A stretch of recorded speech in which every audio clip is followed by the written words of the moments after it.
Welcome back to Footballology. So today I want to bring you guys my NFC East sleepers. Now within this division, it's actually a lot of competitive stars within the division, but the division itself is always exciting to me to watch, especially for like week 16 and week 17. It seems like it always goes down to that point, and I feel like personally it's the NFL's darling division because it just gives you that action from start to finish, year in and year out. It's really exciting division to watch, in my personal opinion, though. Like probably the best division to actually watch with the drama and all the action throughout the whole NFL. Me personally, that's how I feel. But without further ado, let's get into these fantasy sleepers. To kick off the NFC East division, I have the Dallas Cowboys and Tony Pollard.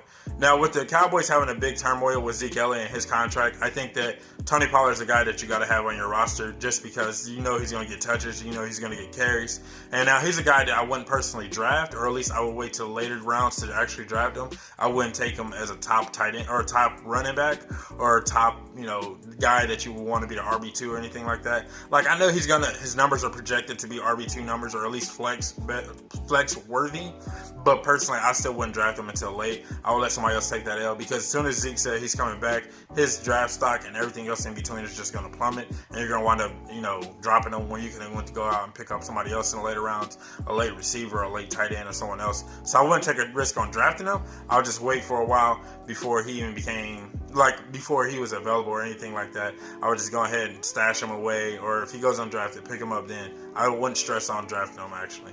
Next up for the Dallas Cowboys is Michael Gallup. Now, last year he flashed as a receiver that somebody could possibly be or something there. Like, a lot of people were like, ooh, who's this guy? But this year, this preseason so far, he's flashed so many times to the point where you can't do nothing but pay attention to what he's doing. With Dak Prescott trying to look for a new contract and everything else in between with the Dallas Cowboys, I think that they're going to try to go to the air a little bit more. We know what Amari Cooper can do. Jason Witten just came out of retirement, but I think Michael Gallup is the receiver to have personally. I'm not saying not go get Amari Cooper, but what I'm saying is that Michael Gallup is a guy that you don't have to spend a lot of money on, or you don't have to go out of your way to go get, and you can still get probably, honestly, I personally think that he's going to be a wide receiver too.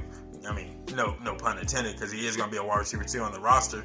But I think really he's going to be that guy that's going to pick up those kind of numbers on a consistent basis. He's just shown up and shown out this whole entire preseason, and I think that deserves some kind of draft respect, or at least roster respect at that point. I'm definitely going to try to roster him if I can in the later rounds. If I feel like there's no other receiver that I'm in love with there, Michael Gallup is a guy that I'm personally looking at.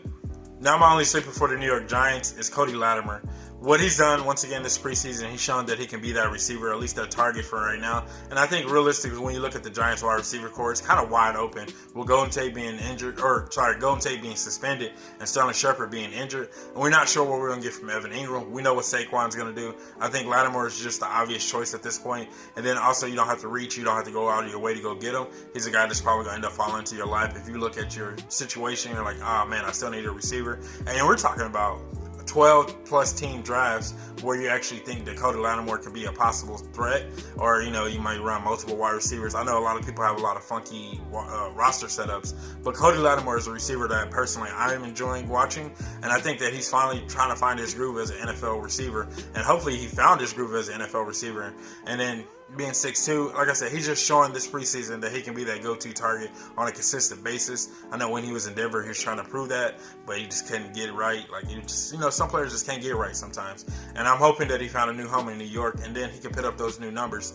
Right now, I don't know where he's going to fit between that wide receiver 2 or that flex spot, but definitely he's a guy that you got to kind of pay attention to moving forward. Now, my only Eagle on this list for fantasy sleepers for the NFC East is Miles Sanders. I think that he actually has a lot of upside. Now, I know in my draft grade video, I bashed the Eagles completely for their draft grade because I just wasn't in love with it. But the more and more I watch this offense, and the more and more I think what they're going to be able to do, I think Miles Sanders is going to be the one that benefits the most from it all. I know they got Jordan Howard on roster as well, but we know Jordan Howard doesn't catch the ball that well out of the backfield. I'm hoping that Miles Sanders can be some utilized like Alvin Kamara. So he's a guy that, once again, don't have to worry about get late, don't have to stress yourself on getting him or anything like that. He's going to fall to you at the right time, and you're going to get him at the right time. And I think once you have him rostered, keep him rostered for as long as you possibly can, because I think eventually mid to late season, like Alvin Kamara did, when they finally let go of AP and Alvin Kamara just kind of shot up, and his trend and his stock just went straight through the roof. I think Miles Sanders can be that same guy because I think he has some of those same abilities as Alvin Kamara.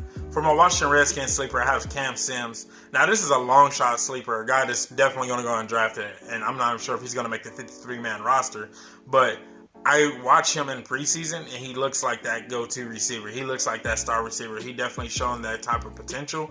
I'm not sure if he's going to start. I'm not even sure if he's going to make the roster, like I said. But if he's a guy that makes the roster, I'm definitely going to consistently keep my eye on him because I think personally he can be that go-to receiver. I know they got Josh Doctson there. I know they got a couple other weapons, Jordan Reed, Adrian Peterson. Like, they have a couple other weapons there. But for some reason, this guy consistently keeps standing out as that go-to threat and maybe possibly could be that go-to threat throughout the season as the season progressed. So I'm really excited to watch him play, and hopefully that he can keep doing what he's doing and keep playing at the level he's playing at, because if he does, he can mess around and end up going to the Pro Bowl this year. So that's all I have for you guys in this video. I really hope you guys enjoy this, especially if you're an NFC East fan. Definitely give this video a thumbs up, and if you're not a footballologist yet, go and subscribe to the YouTube channel today to become a footballologist, and stay safe, football fans.